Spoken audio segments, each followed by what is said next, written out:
बार फिर से आप सभी का स्वागत है बढ़ता मध्य प्रदेश कॉन्क्लेव में। और ये एक ऐसा सेशन है जिसमें एक ऐसे व्यक्ति मेरे साथ बैठे हैं जो शायद मेरे मन में अभी क्या सवाल चल रहे हैं उनको उन्होंने पढ़ लिया होगा।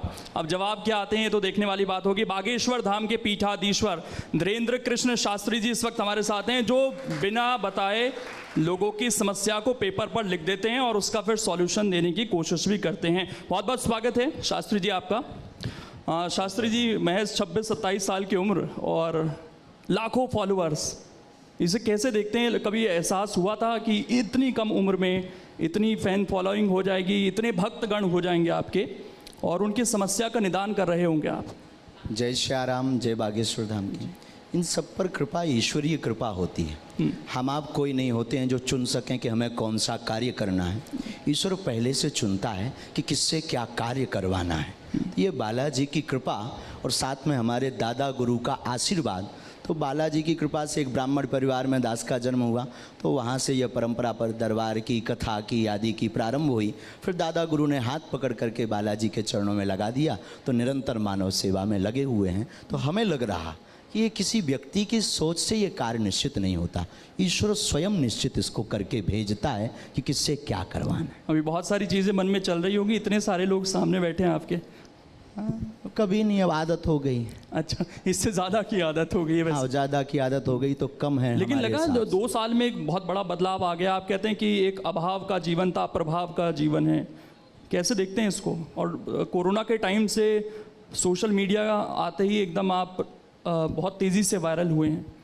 दरबार परंपरानु अंतर्गत विगत 3 पीढ़ी से चल रहा है। हमारे दादा गुरु जी भी चलाते थे, दरबार लगाते थे, परंतु उस वक्त मीडिया वो नहीं आते थे, ना उसका उपयोग करते थे। हमने दरबार भी प्रारंभ किया, दादा गुरु की प्रेरणा की, जो उन्होंने आदेश दिए थे वह सेवा भी प्रारंभ की। और साथ ही साथ जो आपने कहा है कि 2 वर्ष में यह दरबार बड़ा प्राचीन है, परंपरानु अंतर्गत लोगों तक पहुंचा, अब पहुंचा, आप तक अब पहुंचा। तो हमें लगता है कि आपकी खोज अब तक हो पाई है, वो पहले खोज कर चुके थे आज से 300 वर्ष पहले। आपने कहा कि ईश्वर की शक्ति है, मैं कुछ नहीं हूँ, तो ईश्वर ने आपको क्यों चुना? ये एक जहन में सवाल आता है लोगों के। कुछ रहा होगा, आपके दादा गुरु का आप जिक्र करते हैं, आपका परिवार भी बहुत लंबा है। आप बताते हैं कि आप टोटल 10 भाई हैं, चाचा के मिला। हाँ, चाचा के मिला, कजिन सभी मिला। तो आपको क्यों चुना? ये दादा, इस बात पर जवाब दे पाना बड़ा मुश्किल है। ये गुरु की कृपा है। हम लोग कई बार कोशिश करते हैं, हम लोग कई बार कहते हैं कि हमने गुरु को चुना, पर हकीकत ये होती है कि गुरु स्वयं देखता है कि किसको हमें पकड़ना है।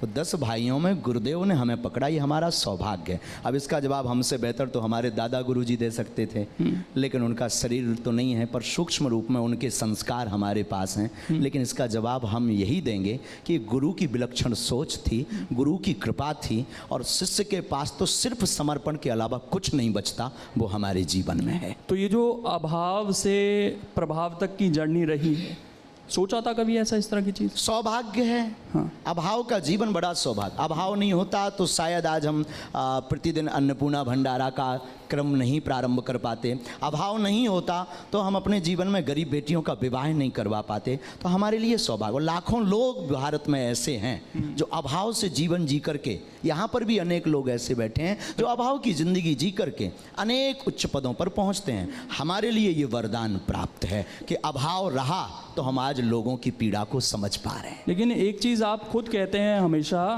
कि अभाव में जब आदमी रहता है तो प्रभु के ज़्यादा करीब रहता है। अब तो आप प्रभावी हो गए हैं, लाखों अनुयायी हैं आपके, तो ईश्वर के उतने ही अनुयायी और प्रभाव बागेश्वर बालाजी का है हमारी सोच में। ठीक, कृपा बालाजी की, प्रभाव बागेश्वर बालाजी का, और अनुयायी भी बागेश्वर बालाजी के। बागेश्वर धाम सरकार हमारा नाम नहीं, हमारा नाम तो धीरेन्द्र कृष्ण है। बागेश्वर धाम सरकार तो बागेश्वर बालाजी का है। तो आज भी हम, हाँ, यूँ मान करके चलिए, कल फटा कपड़ा पहनते थे तो आप लोग ये ला करके तान देते हैं तो ये पहन लेते हैं, पर हम आज भी अभाव में जी रहे हैं। उसका सिर्फ सिद्धांत इतना बदल गया, देखने की दृष्टि। देखने की दृष्टि बदल गई। एक चीज़ और, कई बार चैलेंज किया गया आपकी इन शक्तियों को, कई बार लोग पहुंचते हैं, उसे किस तरीके से आप देखते हैं? साइंस की कसौटी पर अपनी इन शक्तियों को कहाँ देखते हैं आप? देखिए, जब तक मन में किसी भी व्यक्ति के कोई भी संदेह उत्पन्न नहीं होगा तब तक उसका निराकरण नहीं होगा। विज्ञान जहाँ विराम होता है, अध्यात्म वहाँ से प्रारंभ होता है। और रही बात शक्ति की, तो ये पराविज्ञान है।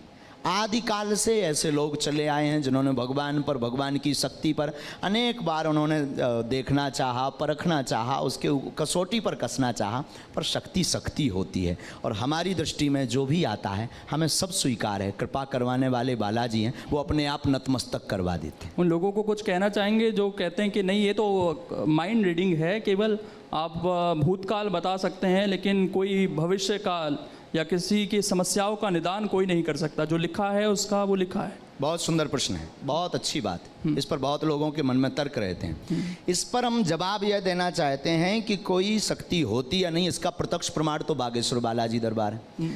भविष्य वक्ता कोई इंसान नहीं हो सकता है, लेकिन श्री हनुमान जी महाराज हैं। वो त्रिकालज्ञ हैं, भूत भविष्य वर्तमान। हम कभी भी नहीं कहते कि हम भविष्य बताते हैं, भविष्य के संकेत देते हैं जो हमें गुरु कृपा से प्रेरणा में आते हैं, जो गुरु कृपा से हमें लगता है कि ऐसा होगा, उसको हम संदेशा दे देते हैं। अब आप कहेंगे कि विज्ञान के तथ्य में, विज्ञान के ज़माने में इसको कैसे माइंड रीडिंग तो नहीं है। देखिए श्रीमान जी, माइंड रीडिंग की एक सीमा है, एक मर्यादा है, उसके बाहर वो नहीं जा सकते हैं। और देखिए कई जगह ऐसी हैं जिनमें एक स्थान बागेश्वर धाम भी है जहां आज भी विज्ञान नतमस्तक है। जब प्रभाव की तरफ जीवन बढ़ता है आचार्य जी, तो कई सवाल उठने शुरू हो जाते हैं परिवार से भी। हमने देखा कि जो दूसरे गुरुजी हैं उनके पास आपके परिवार के लोग पहुंचते हैं, और वो गुरुजी उनको कहते हैं कि उन्होंने एक आत्मा को कैद कर रखा है अपने पास। जी बहुत तो परिवार से ही सवाल उठ रहे हैं और परिवार दूसरी जगह जा रहे हैं। जी, ये सूक्ष्म विचारधारा का प्रभाव है। हमारा इसमें कोई लेना देना नहीं, ना कोई हमारा किसी से विरोध है, ना विरोधाभास है, सब हमारे अपने हैं। कोई पत्र चढ़ाता, कोई पुष्प चढ़ाता, कोई आत्मा को कैद करके रखा है किसी, ऐसा स्वप्न में नहीं हो सकता। जिनके लिए उन्होंने कहा आत्मा को कैद करने वाला व्यक्ति हनुमान जी की पूजा नहीं कर सकता, आत्मा को कैद करने वाला व्यक्ति हनुमान जी की साधना नहीं कर सकता। या तो हनुमान जी नहीं है या आत्मा नहीं है, क्योंकि भूत पिशाच निकट नहीं आवे। आत्मा मतलब भूत, और भूत को बस में करने वाला हनुमान जी की सेवा नहीं कर सकता, हनुमान जी को धारण नहीं कर सकता, हनुमान जी का मुगदर नहीं ले सकता। या तो हनुमान जी नहीं है या आत्मा नहीं है। तो लाखों लोगों को जो समस्याएं हैं उनकी तो दूर कर रहे हैं आप। परिवार वालों से कभी बात होती है, उन्हें समझाने की कोशिश होती है इस चीज को? सामंजस्य है, कोई ऐसा विरोधाभास नहीं। वो किंचित मात्र कोई दूसरी गद्दी लगाने की भी कोशिश करता है, वो कहते हैं हमें धमकी दी जा रही है। नहीं नहीं नहीं, ऐसा है। कई बार आप हो सके तो आप उनसे जरूर बात कीजिए, हमारे पास तो ऐसा कोई भाव नहीं आया। अभी हम मिले ही थे कुछ दिन पहले, नहीं 8-10 दिन पहले, क्यों मान के। अगर कोई दूसरी गद्दी लगाना चाह रहा है तो कोई स्वागत है, कोई दिक्कत। हम नहीं मिल पा रहे हैं ना, एक महीने में 8 से 10 लाख लोग आते हैं, सबको मिल नहीं पा रहे। हम तो चाहेंगे अगर आप भी ये छोड़ के चलें तो बहुत अच्छा है। ये मोह माया है। आप भी लगाएं तो मोह माया नहीं है, मतलब आप अपना सेवा करने के अनेक प्लेटफॉर्म है। कोई राजनीति से मानव सेवा कर रहा, कोई धर्मनीति से मानव सेवा कर रहा है। तो अगर आपको यहाँ कम लग रहा हो तो you come here Bageshwar Dham. ठीक नहीं, कम ज़्यादा की बात, लेकिन एक चीज़ है, लाखों लोग आते हैं आचार्य जी आपके यहाँ पर, सबको तो आप नहीं सुन पाते, उतना समय भी नहीं होता होगा, तो सबके कष्ट कैसे दूर होंगे? बालाजी, हम फिर कहते हैं, हमेशा हमने कहा बागेश्वर धाम पर किसी व्यक्ति विशेष की कोई महिमा नहीं है, हमसे जुड़ने की आवश्यकता नहीं है। बागेश्वर धाम स्वयंभू हनुमान जी का एक तीर्थ है, जहां हनुमान जी की स्वयं की ऊर्जा है, सन्यासी बाबा की साधना की ऊर्जा है, पॉजिटिव एनर्जी है, उससे कनेक्ट होने की जरूरत है, ना कि धीरेन्द्र कृष्ण से कनेक्ट होने की जरूरत है। एक चीज़ और है, अंधविश्वास का जिक्र बार बार होता है, ये विश्वास और अंधविश्वास लाइन को आप कैसे खींचते हैं? कभी इसको विराम नहीं किया जा सकता, ये अनवरत चलता रहेगा। अगर अंधविश्वास नहीं होगा तो विश्वास शून्य हो जाएगा, और विश्वास नहीं होगा तो अंधविश्वास शून्य हो जाएगा। विज्ञान नहीं होगा तो पराविज्ञान की चर्चा शून्य हो जाएगी, और केवल पराविज्ञान नहीं होगा तो विज्ञान की चर्चा शून्य हो जाएगी। केवल उजाला हो तो अंधकार की महिमा मिट जाए, उजाले की महिमा मिट जाएगी, और केवल अंधकार हो तो अंधकार की महिमा मिट जाएगी। दोनों का होना जरूरी। रामायण में राम थे तो रावण जरूरी, रावण के बिना रामचरितमानस में राम जी की महिमा नहीं हुई है।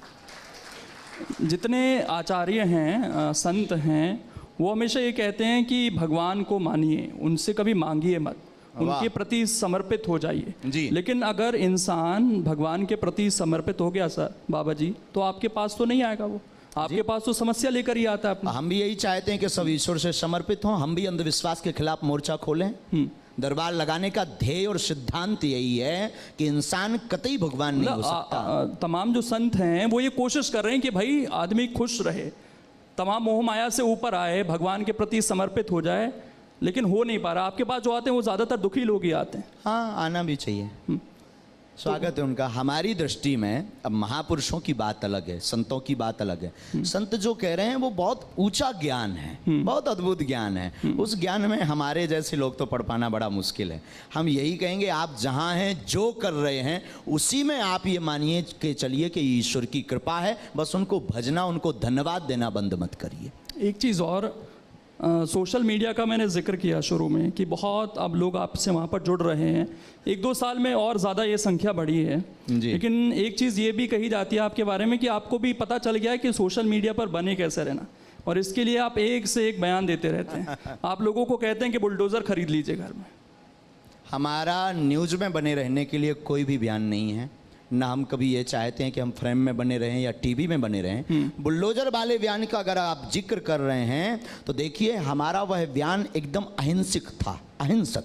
उसमें हिंसा को लेस मात्र स्थान नहीं था, उसमें सिर्फ धर्म की रक्षा के लिए बात की थी। राम हमारे इष्ट हैं, आराध्य हैं, पूरे विश्व के पूज्य हैं, और कोई आपके पिता के ऊपर पत्थर मारे, और संविधान ये काम नहीं कर पा रहे हैं। एक मिनट, आपके पिता के ऊपर कोई पत्थर मारे या मारने आ जाए तो उसकी रक्षा करने की आजादी संविधान ने भी दी है, तो हमने सिर्फ रक्षा की बात की। घर में बुलडोजर खड़ा हो जाना चाहिए इस हिसाब से तो। बिल्कुल, अगर आपके पिता पर कोई मारे, पुलिस जब तक आएगी तब तक तो मर्डर हो जाएगा। पुलिस प्रशासन, सरकार, कानून, कोर्ट, जरूरत नहीं है। जब बाद में फोन लगाएंगे, जब पुलिस आएगी, जब फोन लगाएंगे तब आएगी। ये कहा जाता है कि अगर एक कातिल को आप सजा देना चाह रहे हैं, मतलब उसको मार दे रहे हैं, तो आप दूसरे कातिल बन जा रहे हैं खुद। तो ये तो उसी वाली नहीं, लिस्ट में जा रहे हैं। अहिंसक, हम तो वसुदेव कुटुंबकम की चर्चा करते हैं। कैसे अहिंसा कैसे होगी सर बुलडोजर? अहिंसा पूर्ण रूप हमने बयान दिया। बुलडोजर का मतलब आत्मरक्षा के लिए अपने पास व्यवस्था रखना।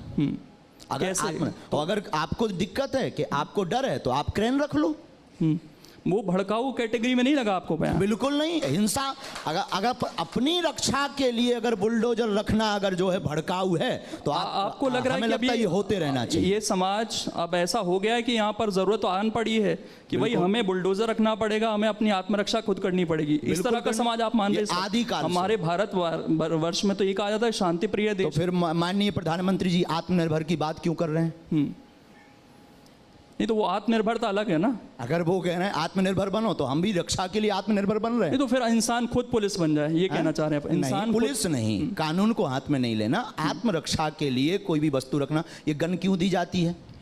गन का लाइसेंस क्यों दिया जाता है? ये बंद करवाओ, पुलिस के पास तो खुद है। और भी आपके बताइए अगर हम गलत बोले। और भी बयान है आचार्य जी, आप जो आपके अनुयायी हैं उन्हें पागल कहते हैं। हाँ, अच्छा है। क्यों? पागल का मतलब प्रभु को पाकर के जो गल जाए वो पागल। पागल का अर्थ है, पागल को आप उल्टा पढ़ो तो लग पा, प्रभु के चरणों में लग जाओ, वो पागल। अपने आप को अछूत कहते हैं आप? अपने आप को अछूत कहते हैं? बिल्कुल, चारों वर्ण हमारे अंदर हैं। शूद्र है, वैश्य है, क्षत्रिय है, धर्म की रक्षा के लिए हाथ उठाते। आप तो कहते हैं ना जातिवाद का मैं जिक्र नहीं करता, लेकिन आप कह रहे हैं चारों वर्ण हमारे अंदर हैं, इसलिए जातिवाद की कोई बात नहीं। तो अछूत कैसे हैं फिर? अछूत कैसे हैं? अपने आप को कहते हैं। क्यों हैं? मतलब मैं वही जानना चाहता हूं। हमें ये लगता है कि हमारी गांव की भाषा है, आप हमें छूना नहीं, हम अछूत हैं। उस वक्त गांव की भाषा में, गांव का एक कहावत है, भैया हमें छूना नहीं, हम अछूत हैं। तो गांव की कहावत में वो संबोधित किया था, ना कि अपने आप को अछूत सबसे संबोधित करके या किसी व्यक्ति को जलील करके हमने अछूत कहा। सनातनियों को कायर कहते हैं आप जी? सनातनियों को? हाँ, अगर सनातन की बात आती है और बुजदिल बनकर घर पर बैठ जाते हैं तो वो कायर हैं।